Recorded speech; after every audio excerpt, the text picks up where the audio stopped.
45 دقيقة عك كروي. الله يرحمك يا استاذ نجيب، الله يرحمك يا نجيب يا مستكاوي.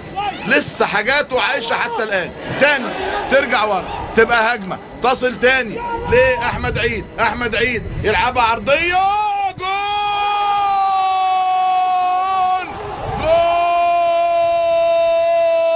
أحمد جعفر. يا خرابي على الكورة، يا صعوبة الكورة، يا على كرة القدم وصعوبتها، يا على مرارتها، يا على طعمها، يا حلاوتها كمان، مرارتها للشرطة وحلاوتها للزمالك. ايه ده؟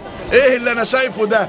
في الدقيقة الأخيرة من المباراة ينجح أحمد جعفر في إحراز الهدف الثاني له والهدف الثالث للزمالك وهدف قتل المباراة. مش معقول، مش معقول الشرطة خدت رصاصة في القلب، رصاصة في القلب. أحمد جعفر إيه؟ براسه إيه؟ حلوة إيه؟ جمالها إيه؟ عرضية إيه؟ أخيرا اتحرك احمد عيد، لعب العرضيه، راسيه احمد جعفر في الانتظار، يسجل الهدف، قد يكون هدف قتل المباراه، هدف قتل المباراه. احمد جعفر يسجل هدف في الدقيقه 90 من اللقاء. قلت لكم المباراه لسه فيها كلام.